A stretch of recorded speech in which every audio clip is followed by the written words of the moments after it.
You mentioned before about interviewing your realtors to find if they were the right fit for you.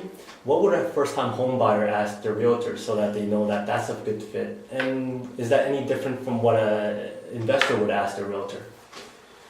Yes, perhaps. Like a first-time home buyer just wants to make sure that their realtor understands what they're looking to buy and their budget and their life plan, right? It's a more personal process, right? You also want to make sure you're actually working with someone that you enjoy working with, right? It's fun to work with and it kind of understands your personality. It's important, right? Your home is a reflection of your personality and who you are.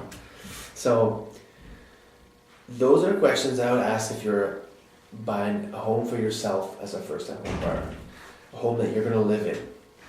Obviously, you want to make sure they're an experienced realtor and know what they're talking about and good at negotiating just like anything else. Yeah. But as an investor, there's a lot of stuff that you want to make sure your realtor is experienced at. And the biggest thing is making sure that if an active investor themselves. Lots of people are afraid to ask. They think it's kind of rude to ask someone, how many rental properties do you have? Mm-hmm. Or what kind of rental properties do you have? Don't be afraid to ask those things. That's really, relevant for you to know, right? As a realtor who invests and also works with other investors, some first-time home buyers would go, where do you fit into their home buying experience? Based on my experience, I believe that there are 3 key things that you can provide to your first-time home buyers that will help them with their buying experience, such as your connections, your knowledge of that house, and also different options that you can provide for them. Is that true? Yeah, for sure. So as an investor, I guess you would say that I have a little more experience with houses because I own multiple houses, right? So I experience everything a typical homeowner would experience at my age times 5, right? Could you elaborate a little bit more about the connection side of things? Right. So behind me, I have a full team of connections. Whatever you need, I got that sorted out. If you are, as a first-time home buyer, you're going to need a lawyer, a home inspector, you're going to need a mortgage broker.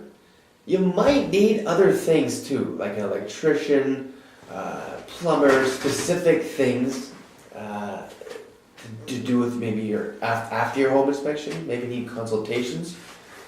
I have all of that, but as an investor, I have another whole set of contacts that gets even deeper to the maintenance of the home. Sometimes when you're buying a home as an investor, you need to have property evaluations. Sometimes you'll need multiple mortgage brokers. It can happen, right? And you might need a specialized commercial mortgage broker. Maybe you'll need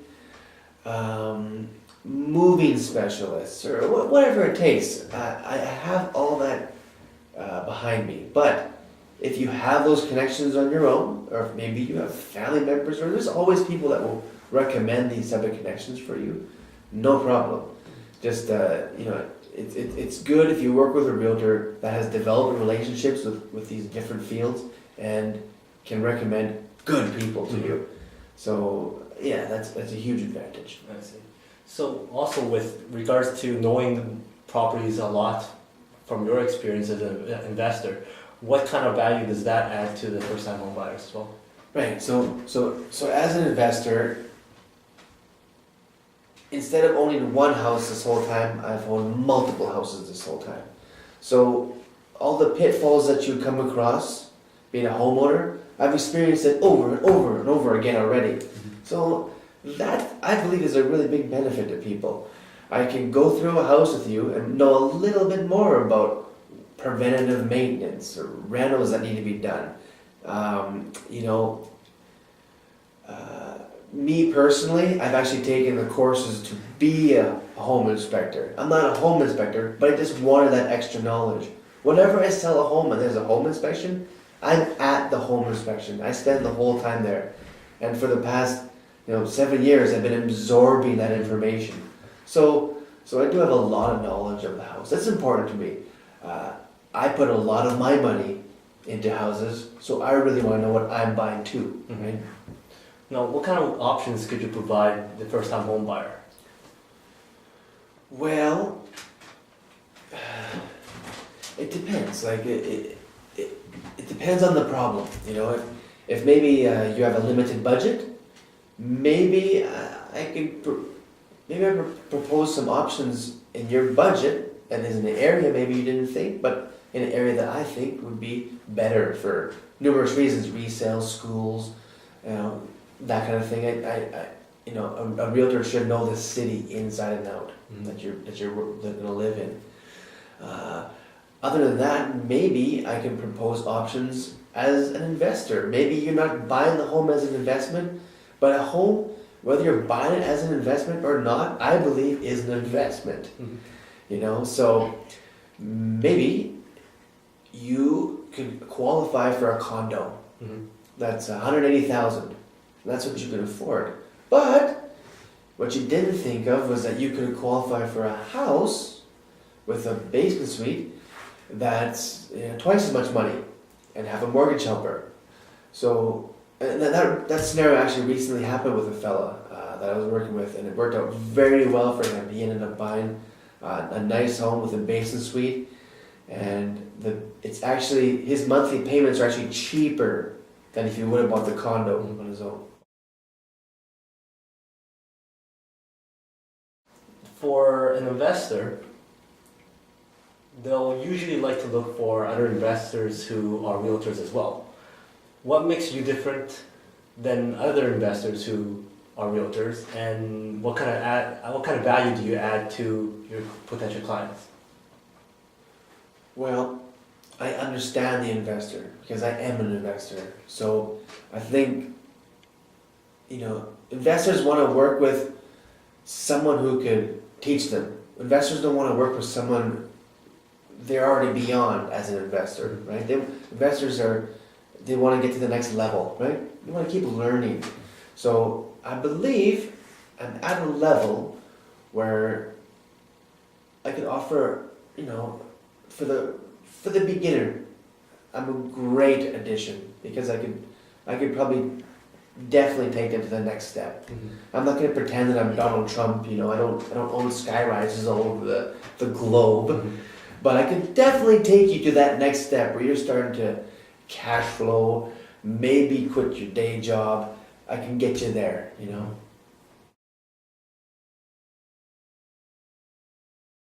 In the last few years, there's been a lot of a la carte services out there for realtor services. Why is it still a good idea to go with a realtor? Okay, so the a la carte thing got very popular in 2006, 2007, when we had lots of activity. We had a housing boom, and prices skyrocketed, and it became very easy to sell a house. So some people were listing their houses, paying full commissions, and then realizing that they just paid a lot of money for nothing, right? Because someone just basically typed on the computer for a bit and it was sold. Yeah. But A, those days are gone, and B, a la carte services are typically for home sellers, right? Different options like we won't be very active in selling your home, but we'll put it on the MLS. That costs this. We can put a lockbox on. That costs this. You know what I mean? There's different things. We'll put a sign up. That costs this. Right. That's the a la carte services. But as a home buyer, you generally want full service. It's generally not costing you anything anyway. So you want a realtor that right off the bat that can dedicate all of his time and knowledge to you. Right. So how, as a seller, even though if they put up a sign or something like that, it may not be as efficient as how a realtor will do it. No, that's the whole point. You'll save money, but you're not going to get the full, knowledge and help of a dedicated realtor. That's just the nature of it. So if maybe you've bought and sold your fifth or fourth home, maybe that kind of service would be better for you. Maybe you'll save some money. And I encourage that if that is you. If it's your first time selling a home, or your second time, you might be better off with a full service realtor because you might make more money and sell it faster if you listen to their advice. If they give you good advice, generally, statistically, it's true that you'll sell faster for more money if they utilize the MLS to its best. What would be the signs of a good, efficient realtor? Okay, what you should expect from a realtor is, first and foremost, efficient, effective communication. When the realtor knows anything, they should get back to you with, at least a text, preferably a call every few days. You should be in constant communication. And if something important comes, if you're listing and an offer comes, or if you're looking and a good listing comes up, they should get back to you right away. In the appropriate method, of course. A good realtor will also have extra education. Don't be afraid to ask your realtor what kind of extra courses they've taken, extra experiences, that kind of thing. I think a good realtor should be very good at negotiating. Like we mentioned before, negotiation should be on your best interests, not as you should think about making money second. Realtors should never be concerned about what they're going to make in the deal. It should be, if a good realtor knows that to have continual business, you leave people very satisfied. You got to go over and above, and the people have to believe that you're acting in their best interests. So a good realtor will always be honest and upfront with his opinion in your interest.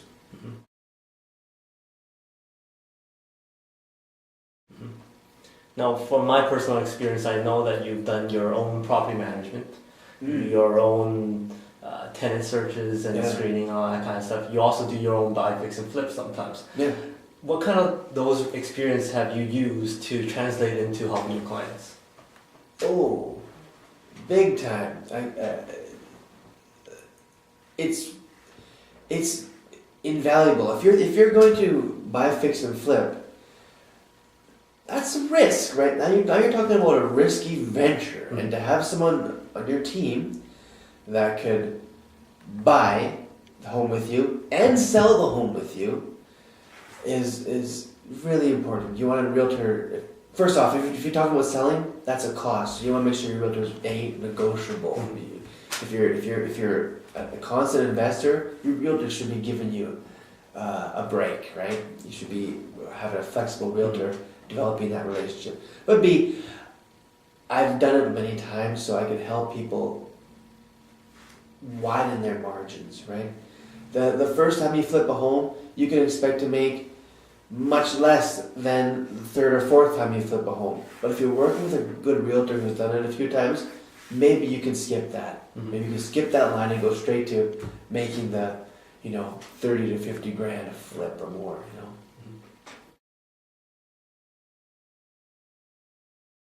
As a property manager yourself, has that experience been able to allow you to help your clients determine what is a good deal with regards to cash flow? Yes, for sure. So, if you have an investment property, if you're not cash flowing, you're bleeding cash, right? So, effective property management is very important. Even if you're hiring a property manager and they're taking up to 10%, could be less, could be 2 to 10% of your cash flow, of your total rent is going to be going toward a property manager. Can be very worth it, but you still have to be your own property manager in some aspects. That is a skill on its own. And a good realtor will stick with you. Even after you bought the property, you're going to have property management questions if you bought it as an investment. Your realtor should help you through that process. Definitely, I've learned a lot being a property manager for myself.